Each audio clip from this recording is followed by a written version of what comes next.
Hey guys, welcome to my channel. আজি এটা coffee cake বনাইছো কফি পেকেটৰ পৰা বা কফি পাউডাৰৰ পৰা আপোনালোকেও ঘৰতে ট্ৰাই কৰিব পাৰে মই বিশেষ ষ্টাইল দি বনোৱা নাই কিন্তু আপোনালোকক বনাই দেখুৱাইছো মোৰ ভিডিঅ'টোত কিছুমান সিম্পল মানে পদ্ধতিৰে আৰু লগতে এটো ময়দাৰ পৰা বনোৱা নহয় এটো আটাৰ পৰা বনোৱা গতিকে মোৰ কেকটো আপোনালোকে কেনেকুৱা পাইছে প্ৰথমে দেখুৱাই লৈছো আৰু ইয়াৰ পিছত আপোনালোকক দেখুৱাম মই কেনেকৈ বনালো তো আহক কেকটো কেনেকৈ বনাইছো আপোনালোকৰ আগত দেখুৱাও প্ৰথমতে মই এটা কেক টিন লৈছো আৰু এটো 6 ইঞ্চ কেক টিন হয় আৰু ইয়াতে মই এতিয়া বাটাৰ পেপাৰেৰে মই গ্ৰেছ কৰি লম আৰু বাটাৰ পেপাৰ মই ঘৰতে বনাইছো এনেকুৱা এখন আপোনালোকে কাগজ ল'ব পাৰে সিম্পল প্লেন ল'ব পাৰে মই তেনেকুৱা নাছিলে কাৰণে আস্তনা চাই লৈছো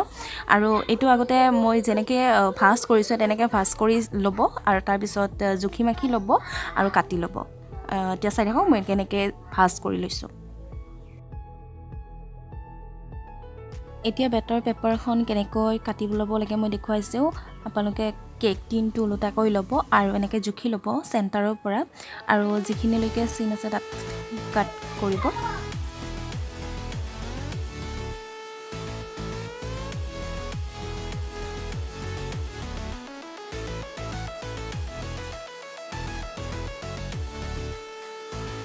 বাটাৰ পেপাৰখন আমাৰ ৰেডি হৈ গৈছে এতিয়া আপোনালোকে জুখি চাই ল'ব পাৰে তাত ঠিক হৈছে নে নাই মই চাই লৈছো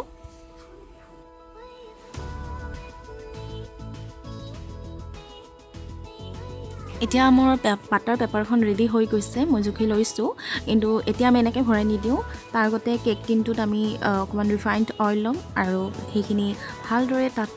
মোহাৰি লম গোটে কেক টিনটোত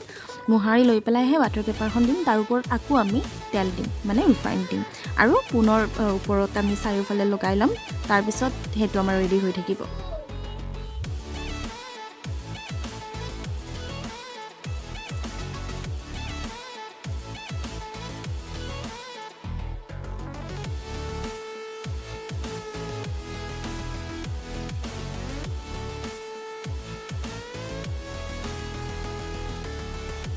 এইটো আমাৰ ৰেডি আৰু এইটো আমি সাইডত থওঁ এটা বাকিখিনি কৰো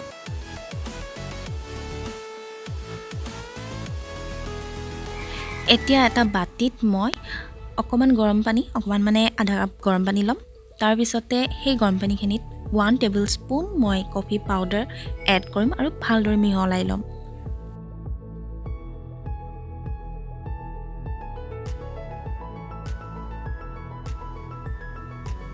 কেকটো বনাবৰ বাবে মই ময়দা ব্যৱহাৰ নকৰো আটা এই কাপটোৰে মই 1 কাপ জোখৰ লৈছো পিছা চেনি লৈছো আৰু চেনি পৰিমাণটো নিজৰ মতে আপোনালোকে বঢ়াই ল'ব পাৰে কমাই ল'ব পাৰে যেনেকৈ আপোনালোকে পছন্দ কৰে তাৰ পিছত নিমখ লৈছো এচিকোট এইখিনি মই চালনীৰে নিমখ আৰু বেকিং পাউডাৰ লৈছো গোটেইবোৰ চালনীৰে মই চালি লৈছো আৰু গোটেইখিনি ভালদৰে মিক্স কৰি লৈছো এখন চামুচৰ সহায়ত নেক্সট লৈছো মই ৰিফাইন্ড অইল আৰু হেতু প্ৰায় 4 চামুচ মান লৈছো আৰু এতিয়া হুইস্ক এডালেৰে মই হিখিনি ভালদৰে মিহলাই লৈছো আৰু যিখিনি মই কফি পাউডাৰ আৰু গৰম পানী যিখিনি মিক্সাৰ আছিল হেখিনি ইয়াত ঢালি লৈছো আৰু হেখিনিও ভালকৈ মিহলাই লম মই হুইস্ক ডালেৰে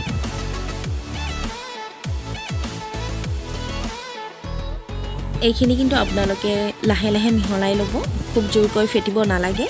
আৰু লাহে লাহে যেতিয়া ইয়াৰ লাম্পছ ফ্ৰী হৈ যাব তেতিয়ালৈকে আপোনালোকে মিহলাই থাকিব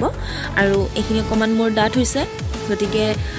এই বেটাৰখিনি ডাঠও নকৰিব আৰু বেছি পাতলিয়াও নকৰিব যদি ডাঠ হয় আপোনালোকে গাখীৰ এড কৰি ল'ব কিন্তু গাখীৰ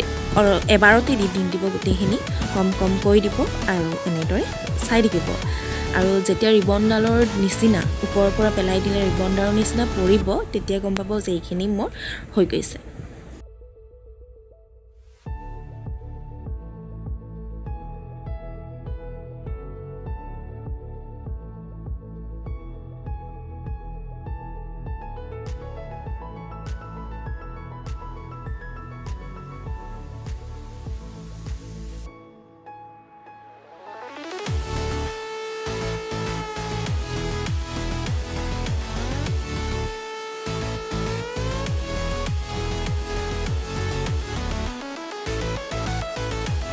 এয়া আপোনালোকে দেখিছেই ৰিবন ডালৰ নিচিনাকৈ ওপৰৰ পৰা পেলাই দিওঁতে পৰিছে গতিকে মোৰ বেটাৰখিনি ৰেডি যেটো ৰেডি কৰি থৈছিলো কেক টিন হেতু তেতিয়া মই যিখিনি বেটাৰ এইখিনি মই ঢালি লম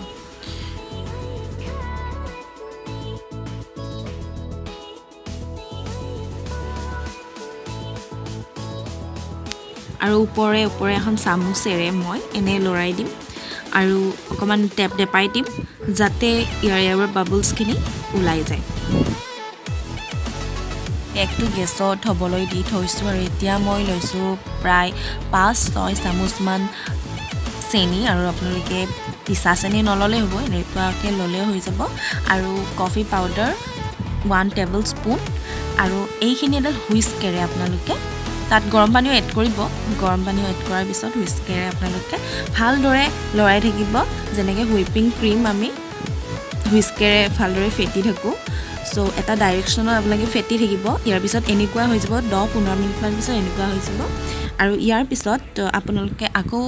15-20 মিনিট মান ফেটিলে এনেকুৱা এটা টাইপত আহি যাব ক্ৰীমখিনি আৰু লাষ্ট যেতিয়া এইখিনি ৰেডি হ'ব প্ৰায় 40 মিনিট মান আপোনালোকৰ হুইপিং ক্ৰীম ৰেডি হৈ যাব এয়া দেখিছে মই ওপৰলৈ আনোতে তলত পৰি যোৱা নাই ক্ৰীমখিনি হুইস্কাৰতে লাগি আছে গতিকে মোৰ ক্ৰীমখিনি ৰেডি হৈছে এতিয়া মই চেনি পানী লৈছো চেনি আৰু পানীৰ মিশ্ৰণ এটা লৈছো এতিয়া মই কেকটো হৈছে মই উঠাই লৈছো আৰু ঠাণ্ডা হ'বলৈ দি থৈছো ইয়াৰ পিছত মই কেক টিনটোৰ পৰা উলিয়াই আনিছো আৰু দেখিছে এইখিনি তলৰ ফালৰটো খুব ধুনীয়াকৈ হিজিছে আৰু মই যেহেতু ঘৰতে খাম গতিকে মই বহুত বেছি বেটাৰ মই কৰা নাছিলো তেতিয়া ঘৰত আমি দুজনে মানুহ গতিকে এইখিনি আমি এনেকৈ হৈ যাব আৰু মই বহুত বেছি ফ্লাৱাৰ এনেকুৱা নবনাও খুব সিম্পলকৈ ৰাখিম এতিয়া মই এটা লেয়াৰ কাটি লম মাজৰ পৰা মই এটা লেয়াৰ কৰি লৈছো আৰু মানে কেকটো মই দুটা লেয়াৰ কৰি লৈছো ৰাখিছো 3-4টা লেয়াৰ আপোনালোকে যদি বেছি কেকটো ফুলি যায় তেতিয়া কৰিব পাৰে এৰিয়া দেখিছে খুব ধুনীয়া জালি পৰিছে মাজৰখিনি মানে তো ধুনীয়াকৈ হিজিছে আৰু এতিয়া মই প্লেট মানে এখন কাহি আছিল ষ্টিলৰ কাহিখনতে মই এতিয়া এই ক্ৰীমখিনি কাহিতে মানে স্প্ৰেড কৰি লম কেকটোৰ ওপৰত গতিকে এই কাহিখন এতিয়া সাফা কৰি লৈছো তাত যিখিনি কুৰা আছিল কেকৰ আৰু এতিয়া অলপমান ক্ৰীম মই তলত লগাই লৈছো যাতে কেক যেটো লেয়াৰ হয় প্ৰথম লেয়াৰটো যাতে পিছলি না যায় কাহিখনৰ পৰা এটো দিলো এতিয়া উঠাই আৰু ইয়াৰ পিছত মই চেনি পানী যিখিনি আছিল সো এইখিনি মই অলপকে কেকটো দিছো যাতে খাবলৈ অকমান সোৱাদ হয় আৰু চেনি পানী দিয়াৰ পিছত কেক পিস হসাকে খুব খাবলৈ ভাল হয় আৰু ইয়াৰ ওপৰত মই ক্ৰীমখিনি স্প্ৰেড কৰি লম আৰু ক্ৰীম অকমান বেছিকে দিলেও এটো যেটো মানে কফিৰ ক্ৰীম হয় আসলতে এটো বহুত টাইমলৈ নাথাকে যেনে আমি নৰমাল হুইপিং ক্ৰীম আমি যেনেকৈ কৰো তো বহুত টাইমলৈ থাকি যায় কিন্তু এই ক্ৰীমটো বহুত টাইমলৈ নাথাকে তো মেল্ট হোৱাৰ চান্স বেছি থাকে আৰু খুব কম সময়তে গতিকে আপোনালোকে যদি লগে লগে কাটি খায় তেতিয়ালে ঠিক আছে বাৰু থাকি যাব যদি থৈ দিয়ে পিছলৈ ক্ৰীমখিনি তাত লগাই পেলাই সো তেতিয়া কিন্তু মেল্ট হৈ পেলাই ক্ৰীমখিনি নাইকিয়াটোৰ হৈ যাব সো লগালগে মানে কাটি খালে কোন বেছি ভাল পাব সোৱাদ পাব ক্ৰীমখিনি থাকিব যেহেতু কেকত সো মই মাজতে কোন বেছিকৈ লগাই দিছো আৰু নেক্সট লেয়াৰটো মই তাত দিলো